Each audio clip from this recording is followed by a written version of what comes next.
What is up, my fellow gamers? In today's video, we got our best guide for the strong points in the Abyssal Rift. Like and sub for more amazing gaming content. Shout out to all the people who were in the live stream earlier today. Thank you guys and girls for joining me. All right, so the strong points have finally opened up and we are able to capture them and advance to the next zone. The first most important thing, you gotta have tiles connecting to the strong points. And this is the most important thing. I can't stress this enough.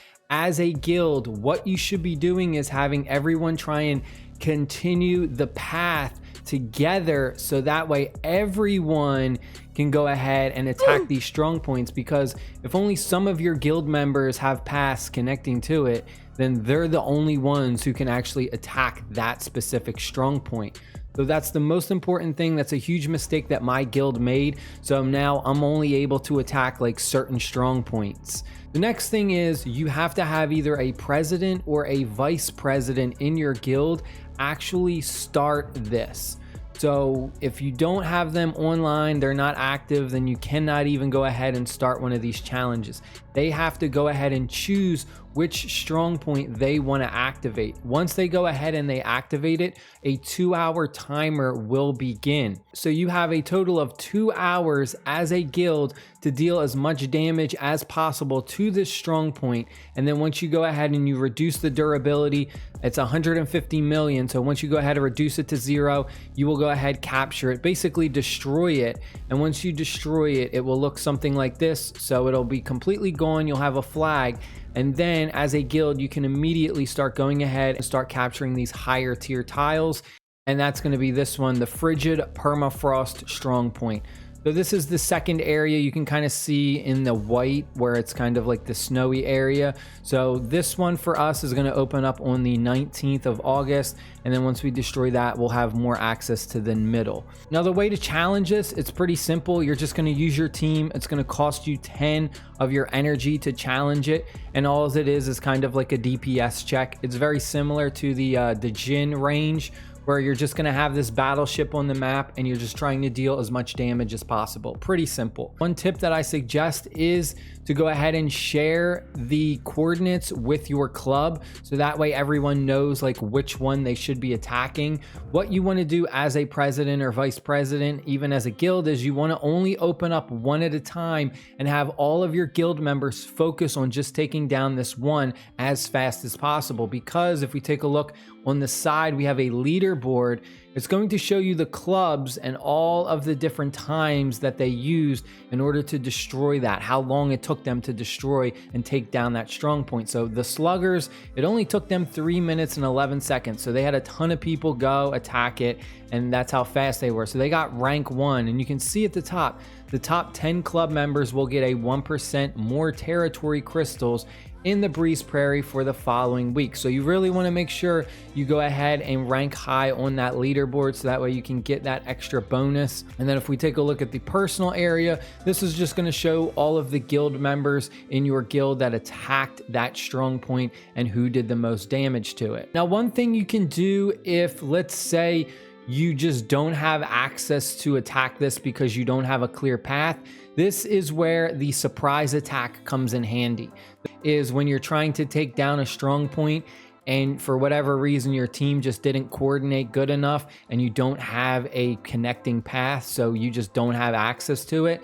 When that happens, you're just going to go ahead, click a tile that's nearby that would connect you to it, and then it's going to show up right here, surprise attack. You're going to click surprise attack. It is going to cost you some sapphires, and there is a limited amount of times you can do this per season. So you're going to see surprise attacks use this season 1 out of 3. I already used one, and that was because I had a challenge for my rank. I think it's like rank 4 or rank 5. It has a challenge where it says use a surprised attack. You can see that my path is like all the way over here, right? So I'm not even close to my team members over here. But what surprise attack does is it lets us instantly start a new path anywhere on the map that's connecting to one of our guild members' tiles. So for instance, let's say we went all the way over here and our president opened up strong point D. We can't challenge it right now because we don't have any adjacent territory. So what we could do is we could come in here, click on this tile, do a surprised attack, cost us our 30 sapphires. We'll instantly claim this, and now we do have a connecting path tile. So now we can go ahead and challenge Strongpoint D. That's the best way you should be using the surprise attack.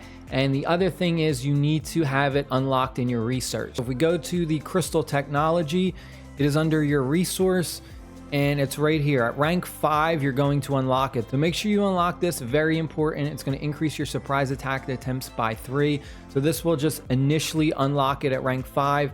Once you get to rank 7, you'll have another one that you can go ahead and upgrade. This is surprise attack strategy 2, and what this does is it increases your surprise attempts by 3, so then we'll have 6 attempts per season. Also, if we head on over to our battle crystal technology at rank 5, we have the Strongpoint Destroyer.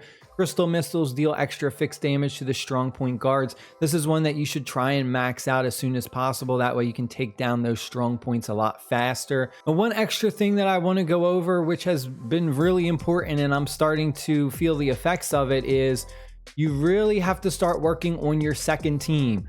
My second team right now is super janky. I got to fix this. I got a lot of stuff to do with my second team, but your second team has a lot of inheritance from your first team. So you don't need to worry about trying to upgrade 3 additional weapons or cores because of the resonance feature. This is a very, very important feature that you have to understand how it works. Down in the bottom right corner, we have weapon resonance right next to combat readiness. Click on this, and what you're going to do is put the 3 main weapons that you're constantly leveling up that you have on your main characters. So for mine, I have the Ender, the Destroyer, Gatling, and the Flaming Shotgun. You can see their different levels. And what it does is once you put these 3 in, it's going to take the average level of them. So for these 3, the average level is 134. And then what we can do is we can choose 3 weapons that we don't even have leveled up, just level 1 regular weapons, and we can put them in here and it will instantly put them to level 134. So this saves you a ton of resources. You don't have to worry about trying to build up a whole nother team. The resonance will do this pretty much instantly for you. What you would do is just put in the 3 best weapons that you're going to be using for your second team. Now, the big mistake that I made, and a lot of people mentioned this in the live stream because they didn't even know about it, is the cores. Now, it says it right here that it does the average of your weapons and cores, but a lot of people just completely forget about the core part. So you can see that we have an average for our cores as well. So our average core level is level 25. So make sure you're saving your cores as well, like even your junky cores that you might not use, because you can go ahead, put them on these other weapons in the resonance, and it's going to instantly buff them to whatever the average level core is. For example, I got the Spark HMG right here. I went ahead and I just threw a bunch of random cores on it so we could try this out. So you can see, if we take a look at equip, these are all level 1s. I didn't upgrade any of these, but because of the resonance, it's upgrading them all to level 25. See right there in this little right corner of the weapon, level 25. So it's really, really cool feature. Just make sure you're taking advantage of that. Do that for all these weapons. It's something simple that you might have just completely missed. Just throw those cores on there because every stat increase, you really, really need it when it comes to this abyssal rift.